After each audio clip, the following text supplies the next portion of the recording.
नमस्कार दोस्तों, स्वागत है आपका अपने यूट्यूब चैनल बैकुंठा क्लासेस में।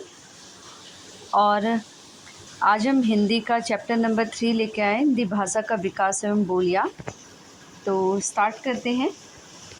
सबसे पहले भाषा को देखते हैं। तो भाषा क्या है? भाषा संस्कृत भाषा की भाष धातु से बना हुआ है। किससे बना हुआ है? भाष धातु। और भाषा का जो अर्थ है वो है वो ऐसी अभिव्यक्ति जो वाणी के रूप में अभिव्यक्त की जाती है, भाषा कहलाती है। ठीक है, जो वाणी के रूप में व्यक्त की जाती है, हमारे भावों को व्यक्त करती है, उसे हम क्या कहते हैं? भाषा कहते हैं, जिसका अर्थ होता है व्यक्त वाणी। कामता प्रसाद गुरु के अनुसार भाषा वह साधन है जिसके द्वारा मनुष्य अपने विचार दूसरों पर भली भांति क्या करता है? प्रकट करता है, और दूसरों के विचार आप स्पष्ट से क्या कर सकते हैं? समझ सकते हैं। यानी कि भाषा जो है अपने विचारों का आदान प्रदान का एक माध्यम है, जो हम भाषा के थ्रू अपनी बात को किसी दूसरे को समझा सकते हैं और दूसरे की बात को हम समझ सकते हैं।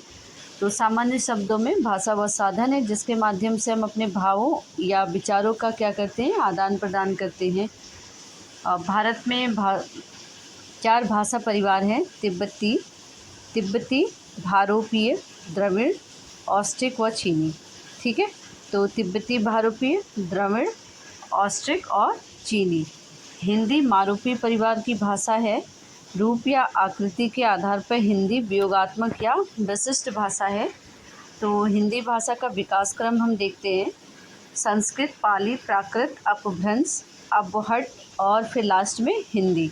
तो सबसे पहले संस्कृत, फिर पाली भाषा, प्राकृत भाषा, अपभ्रंश, अपहट और हिंदी। हिंदी की आदि जननी संस्कृत है, यानी कि हिंदी की जो आदि जननी है, हिंदी का जो विकास हुआ है वो किससे हुआ है? संस्कृत से हुआ है। अपभ्रंश भारत का भाषा का विकास 500 ईस्वी से लेकर 1000 ईस्वी के बीच में हुआ था। अपभ्रंश भाषा का विकास 8वीं सदी में कवि स्वयंभू नामक कवि को माना जाता है। ठीक है, अपभ्रंश भाषा का जो विकास है वो किसने किया था? स्वयंभू नामक कवि ने। अपभ्रंश भाषा का वाल्मीकि स्वयंभू को कहा जाता है। इस रचना पौम चरित या राम काव्य है। इनकी जो रचना है वाल्मीकि स्वयंभू को की जो रचना है वो क्या है? पौम चरियु या फिर राम काव्य। अपभ्रंश या परवर्ती अपभ्रंश अवहट को कहा जाता है। अवहट का काल 900 से 1100 ईस्वी के बीच माना जाता है। विद्यापति व दामोदर पंडित ने अपनी रचनाओं में अपनी भाषा को अवहट कहा है। विद्यापति की जो रचना है वो कीर्तिलता है और कीर्ति पताका है, जो कौन सी भाषा में है? अवहट भाषा में है। हिंदी भाषा का इतिहास का आरंभ जो है अपभ्रंश से माना जाता है, और अपभ्रंश से विकसित भारतीय आर्य भाषाएं जो हैं, तो देखते हैं अपभ्रंश के भेद। ठीक है, अपभ्रंश से भारतीय भाषाएं जो है क्या हुई हैं? विकसित हुई हैं, और अपभ्रंश के भेद देखते हैं।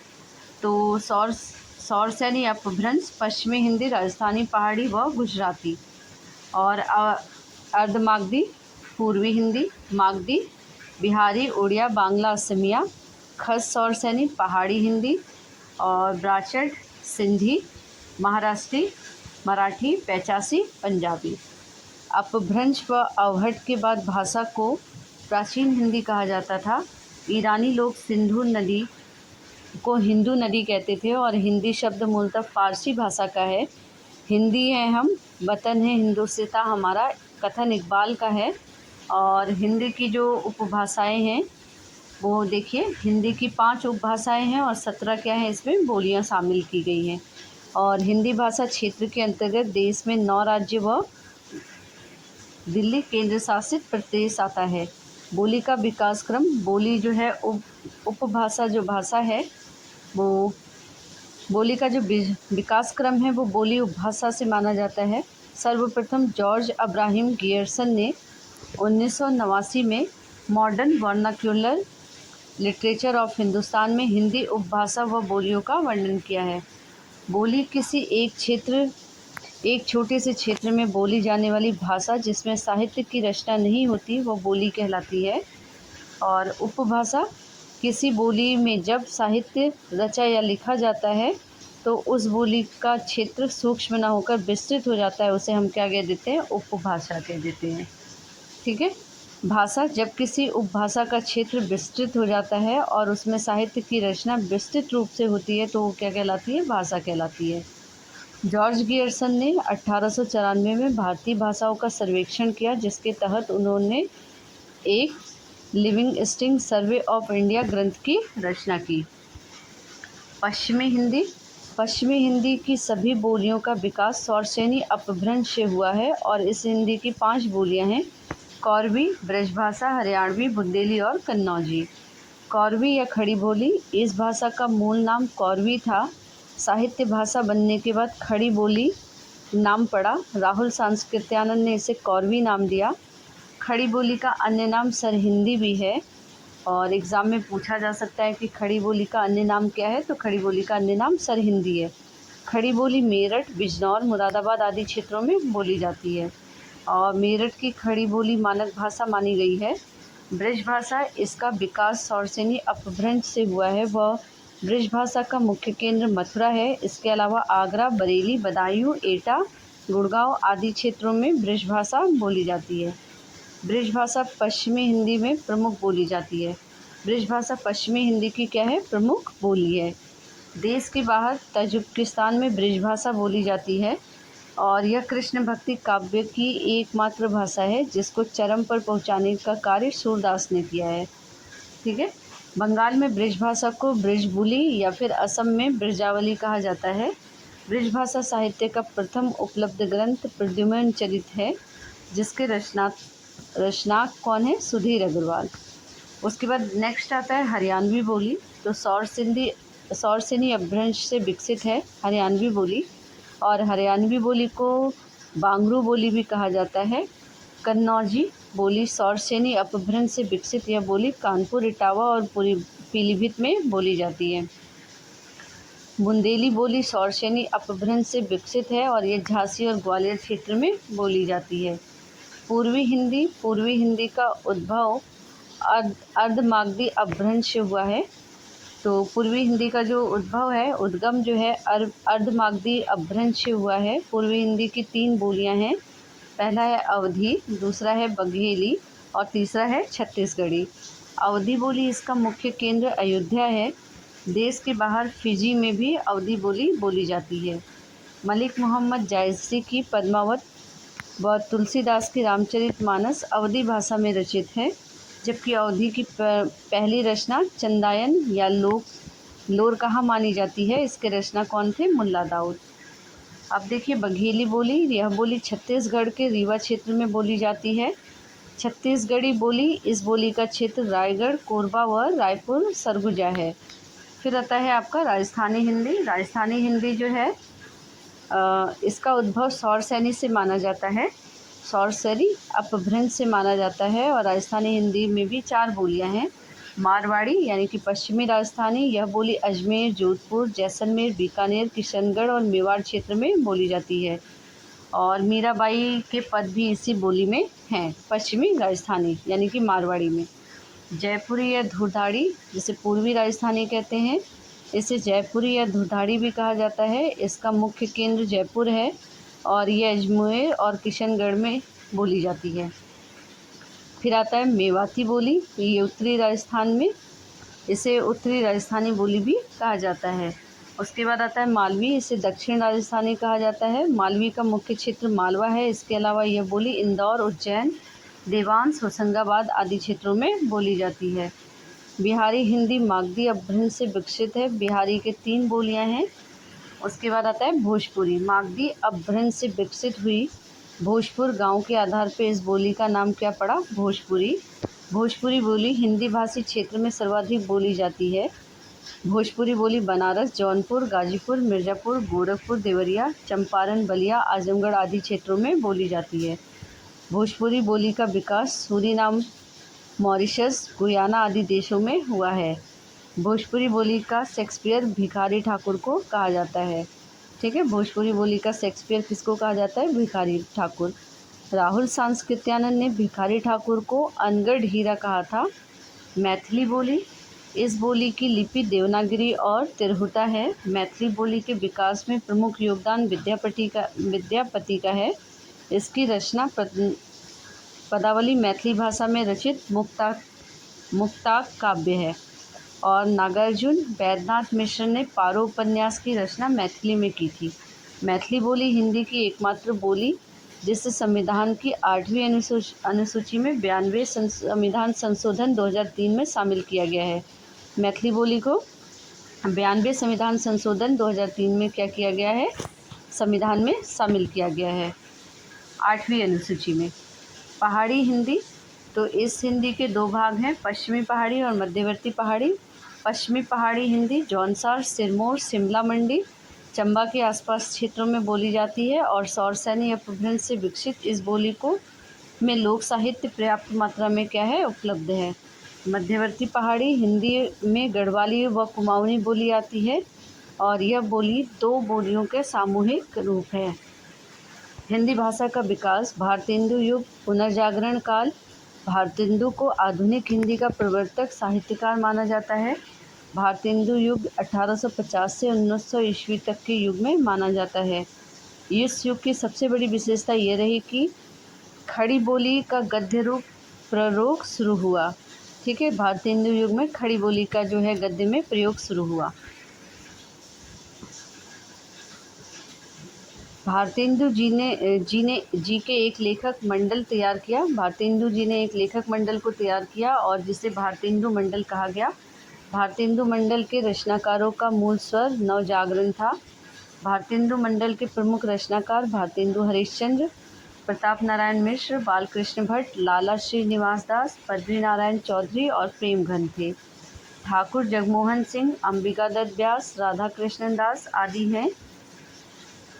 तो भारतेंदु मंडल के प्रमुख रचनाकार कौन कौन थे? भारतेंदु हरिश्चंद्र, प्रताप नारायण मिश्र, बालकृष्ण भट्ट, लाला श्रीनिवास दास, बद्री नारायण चौधरी, प्रेमघन ठाकुर, जगमोहन सिंह, अंबिका दत्त व्यास, राधा कृष्ण दास आदि हैं। हिंदी हिंदू हिंदुस्तान नारा पंडित प्रताप नारायण मिश्र जी का है। हिंदी के विकास में काशी नगरी प्रचारणी सभा 1893 का क्या है, इसमें प्रमुख योगदान है। और 1900 में इंडियन प्रेस द्वारा सरस्वती पत्रिका का संपादन किया गया जिसके प्रथम संपादक चिंतामणि घोष थे। उसके बाद आता है द्विवेदी युग। भारतेंदु युग के बाद आएगा द्विवेदी युग। 1903 में महावीर प्रसाद द्विवेदी ने सरस्वती पत्रिका के संपादक नियुक्त हुए। कब? द्विवेदी युग में 1903 में महावीर प्रसाद द्विवेदी जो है सरस्वती पत्रिका के क्या हुए, संपादक नियुक्त हुए। और 1900 से 1920 तक के समय को द्विवेदी युग कहा जाता है। द्विवेदी युग का नाम हिंदी भाषा के डिटेक्टर महावीर प्रसाद द्विवेदी के नाम पर रखा गया है। अब हिंदी विकास का आधुनिक काल, तो भारतेंदु युग पुनर्जागरण काल। भारतेंदु को आधुनिक हिंदी का प्रवर्तक साहित्यकार माना जाता है।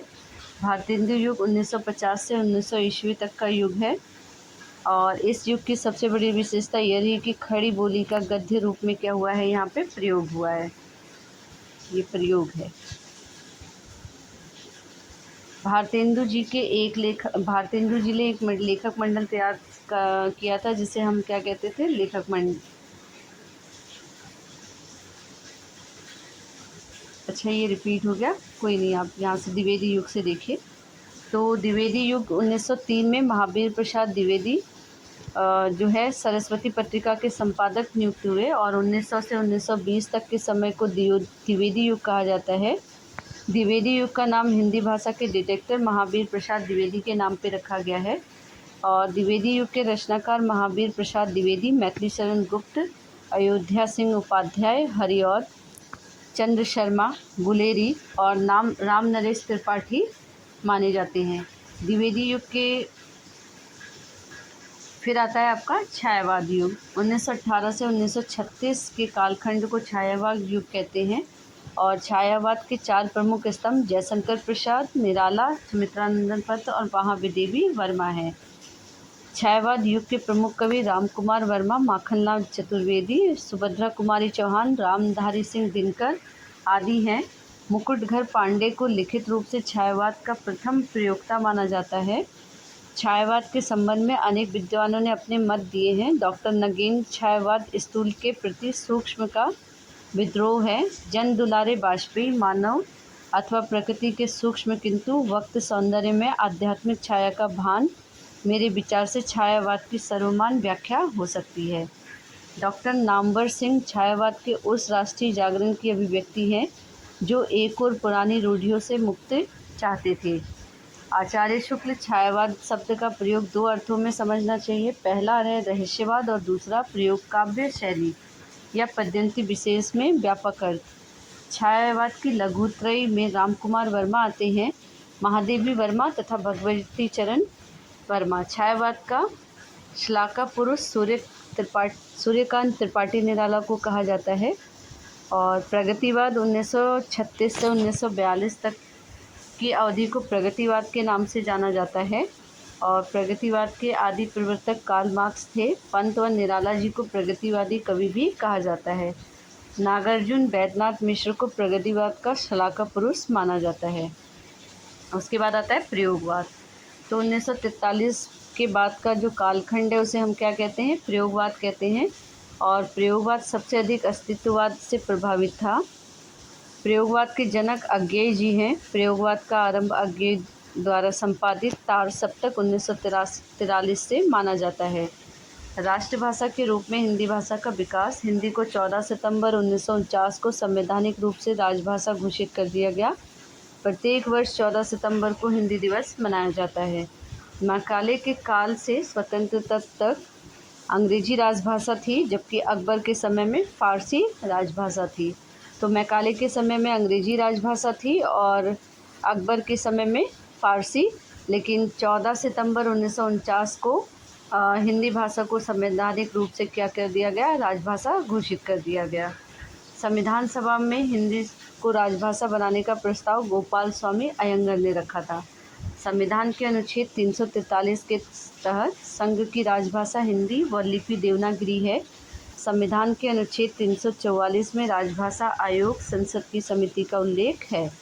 प्रथम राजभाषा आयोग के गठन का आदेश जून 1955 को जारी हुआ था। राजभाषा आयोग के अध्यक्ष बाल गंगाधर खरे थे। आयोग की प्रथम बैठक 15 जुलाई 1955 को हुई। संसदीय राजभाषा समिति जीवी पंत के नेतृत्व में 1957 में क्या की गई? गठित की गई। अनुच्छेद 346 के तहत राज्यों के बीच या संघ व राज्यों के बीच शासकीय प्रयोजनों के लिए प्रयुक्त भाषा वही होगी जो संघ में होगी। और अनुच्छेद 348 में उच्चतम एवं उच्च न्यायालयों के अधिनियमों व विधेयकों में प्रयुक्त होने वाली भाषा का उल्लेख है। अनुच्छेद 351 में हिंदी विकास के लिए निर्देशों का उल्लेख किया गया है। फिर अनुच्छेद 120 के तहत संसद में प्रयुक्त की जाने वाली भाषा का क्या किया गया है? उल्लेख किया गया है। अनुच्छेद 210 के तहत राज्य विधानमंडल में प्रयुक्त की जाने वाली भाषा का उल्लेख किया गया है। संविधान के भाग 17 के अनुच्छेद 343 से 351 तक व 8वीं अनुसूची में राजभाषा का उल्लेख मिलता है। राजभाषा का अधिनियम 1963 और 1967 में पारित हुआ।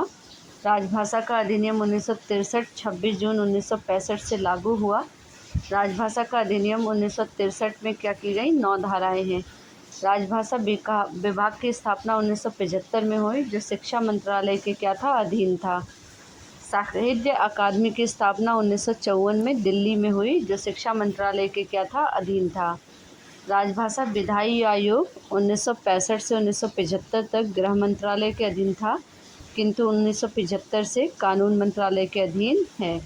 नेशनल बुक ट्रस्ट की स्थापना 1997 में हुई, जो दिल्ली में है। केंद्रीय हिंदी निदेशालय की स्थापना 1960 में हुई थी। केंद्रीय अनुवाद ब्यूरो की स्थापना 1971 में हुई, जो गृह मंत्रालय के क्या था? अधीन था। केंद्रीय हिंदी संस्थान आगरा में स्थित है। मोस्ट इम्पॉर्टेंट है एग्जाम की दृष्टि से। संविधान की 8वीं अनुसूची में 22 भाषाओं का उल्लेख है और ये भाषा कौन कौन सी है? असमिया, बांग्ला, गुजराती, हिंदी, कन्नड़, कश्मीरी, मलयालम, मराठी, उड़ी पंजाबी, संस्कृत, तमिल, तेलुगु, उर्दू, सिंधी, कोंकणी, मणिपुरी, नेपाली और बोडोंगरी मैथिली, संथाली आदि। तो संविधान में टोटल कितनी भाषाओं का उल्लेख मिलता है? 22 भाषाओं का।